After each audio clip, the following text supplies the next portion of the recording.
Rinascimento Italiano è un podcast réalisé par les étudiants du liceo linguistico La Grangia di Vercelli. La Renaissance en Italie, un renouveau artistique, intellectuel et culturel.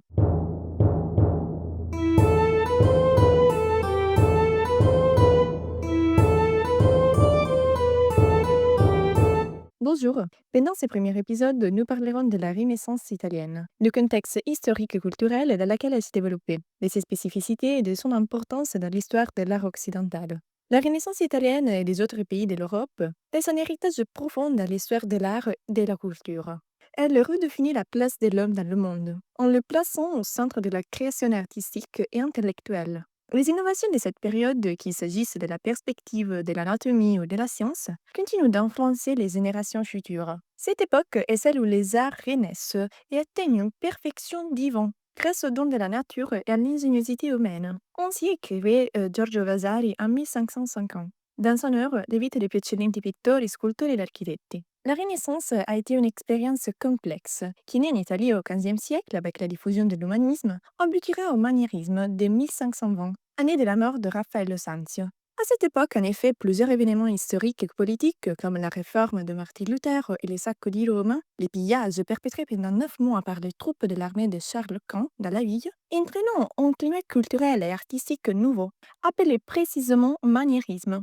En revenant au XVe siècle, la Renaissance marque également une période de transformation profonde dans la société, la pensée, la science et l'art. Ces mouvements s'inscrivent dans une volonté de rupture avec les valeurs médiévales, caractérisées par un art centré sur Dieu, la religion et la vie après la mort, pour recentrer l'attention sur l'homme et la nature. Le terme Renaissance signifie littéralement rinascita.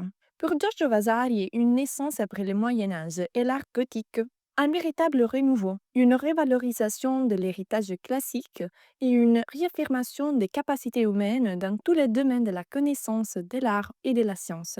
L'idée centrale est que l'homme, en se libérant des contraintes médiévales, peut accéder à une compréhension plus vaste et authentique du monde.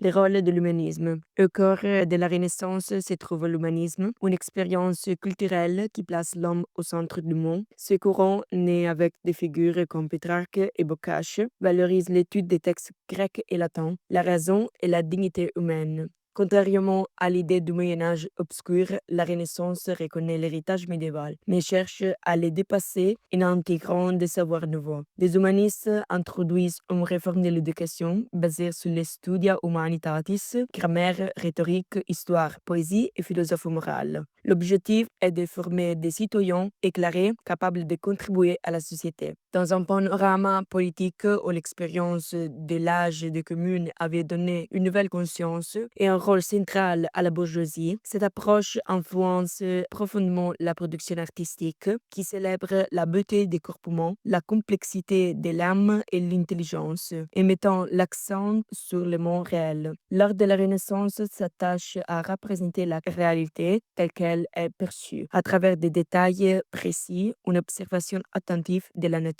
ou recherche des vérités dans la représentation. Les mécénats et les cités-États. Le développement de la Renaissance est indissociable du mécénat. En Italie, les cités-États comme Florence, Venise, Rome et Milan deviennent des centres de création artistique grâce au soutien des familles puissantes. Les Médicis, à Florence, financent des artistes, des architectes et des philosophes, transformant leur vie en un foyer d'innovation culturelle. À Rome, les papes de la Renaissance, comme Jules II et Léon X, investissent dans de grands projets artistiques pour restaurer les grandeurs de la vie antique. La construction de la basilique Saint-Pierre et les fresques du Vatican illustrent cette ambition. Venise, quant à elle, développe une culture artistique unique, influencée par ses échanges commerciaux avec l'Orient et l'Europe du Nord.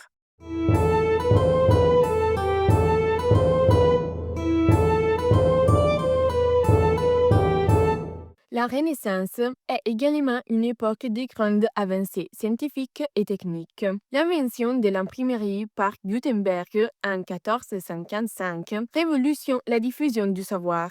Le livre devient accessible à un public plus large, favorisant la diffusion des idées humanistes et des découvertes scientifiques.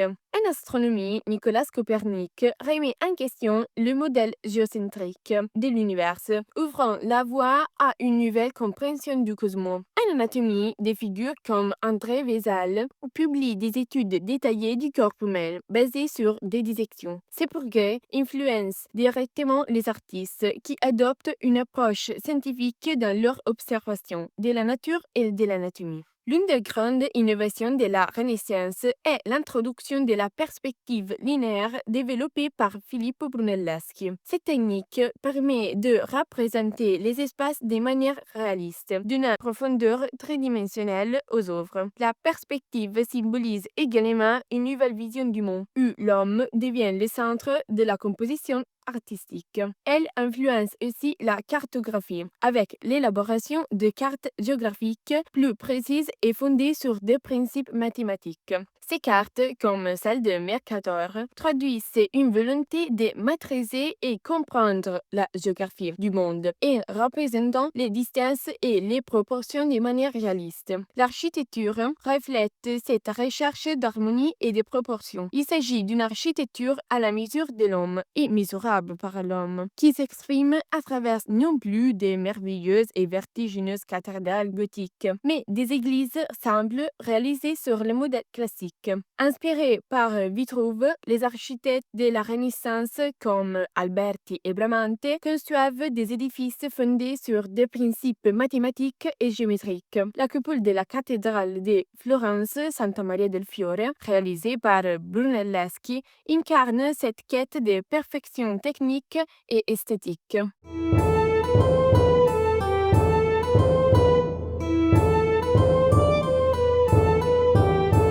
La nature est un univers classique comme source d'inspiration. La Renaissance a pour modèle de référence la sculpture et l'architecture gréco-romaine, fondée sur les principes du beau idéal, de la mesure et de l'harmonie. Rome impériale devient une étape cruciale pour les grands artistes et un lieu où étudier les chefs-d'œuvre du passé. La Renaissance se caractérise par une observation accrue de la nature. Les artistes et les scientifiques de l'époque considèrent le monde naturel comme une source inépuisable de beauté et de savoir. Cette approche se traduit par une représentation détaillée des paysages, des plantes et des animaux. La nature est également intégrée dans l'architecture et les jardins, où les formes naturelles sont organisées selon les principes de symétrie et de l'ordre. Les jardins de la Renaissance, comme ceux de la ville médecine à Rome, reflètent cette volonté de maîtriser la nature tout en excellant sa beauté. Pendant ce voyage artistique, nous découvrions 4 artistes de la Renaissance italienne, Piero della Francesca, Andrea Mantegna, Leonardo da Vinci et Michelangelo, où ils ont vécu à des époques et dans des lieux différents